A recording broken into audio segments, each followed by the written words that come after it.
దాంట్లో భాగమే కదా పెన్షన్లు తగ్గిస్తాము, వాళ్ళని దొంగలు అంటాం, బియ్యాన్ని తీస్తాం, వాళ్ళని దొంగలు అంటాం, ఇప్పుడు ఆరోగ్యశ్రీ తగ్గిస్తాం, అదే అంటే దాన్ని దుర్వినియోగం చేశారంటాం, అమ్మఒడి తీస్తాం కాబట్టి దానికి తప్పు జగన్ అంటాం, లేకపోతే గనక అదేది గ్యాస్ బండలు ఒక ఏడాదిలో ఒకటిస్తాం కానీ జగన్ వల్ల అంటాం, మహిళకి 1500 ఎందుకు ఇవ్వలేకపోయారంటే జగన్ వల్ల అంటాం.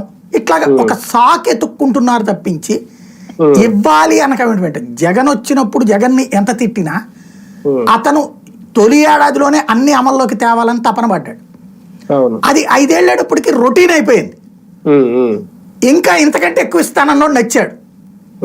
ఆరోగ్యశ్రీ కూడా అదే ఎప్పుడో రాజశేఖర రెడ్డి ప్రారంభించాడు, పేరెట్ట పెట్టుకున్నా అది కంటిన్యూ అవుతుంది. నిజంగా చెప్పాలంటే నాకు బాగా గుర్తు, నాకు చెయ్యిరిగి హాస్పిటల్లో జాయిన్ అయ్యి ఒకేసారి చెయ్యకి ఫ్రాక్చరు, ఇంకో పక్కన అపెండిసైటిస్ ఆపరేషన్. ఆ రోజుల్లో దీనికి దానికి కలిపి 2,500 రూపాయలు అయినాయి. ఇళ్లలో ఎయ్యమ్మారో కూడా తెలియదు. ఆ అప్పు తీర్చుకోవడానికి దాదాపు 3 సంవత్సరాలు పట్టింది మా ఇంట్లో. ఇది నేను 10th క్లాస్ చదివేటప్పుడు జరిగింది. ఇది 3 సంవత్సరాలు పట్టింది. ఏడాదికి ఏది నెలకి 50 రూపాయలని 100 రూపాయలని జమ వేసుకుంటూ అట్లా తీసుకొచ్చుకుంటే 2,500 రూపాయలకి సంబంధించింది ఆ రోజులు. అంటే ఒక పేదవాడి బ్రతుకు చిత్రం అట్లా ఉంటది. ఇవాళ రోజున వాళ్ళకి ఇది డైరెక్ట్ గా వైట్ కార్డు పట్టుకెళ్ళిపోతున్నాం, హాస్పిటల్లో నుంచి ఉంటున్నాం, వాళ్ళు చెప్పగానే ఓకే అంటున్నాం.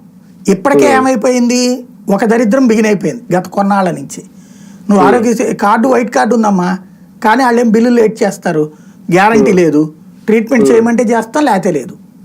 లేదా వాళ్ళు కొంచెం లిటిగెంట్ క్యారెక్టర్ లాగా అనిపించారు అనుకోండి, గొడవలు పడేవాళ్ళలాగా అనిపించారు అనుకోండి, మా హాస్పిటల్లో ఆ ట్రీట్మెంట్ లేదు, వేరే హాస్పిటల్కి తీసుకెళ్ళిపోండి అని ముందే చెప్పేస్తున్నారు. లేదు కొంచెం మాటినే వాళ్ళు, కొంత ఖర్చు పెట్టగలిగిన వాళ్ళు అనుకుంటే అప్పు చేసేది వాళ్ళకేం చెప్తున్నారు, ఆరోగ్యశ్రీ గ్యారంటీ లేదమ్మా నేను చేర్చుకుంటాం,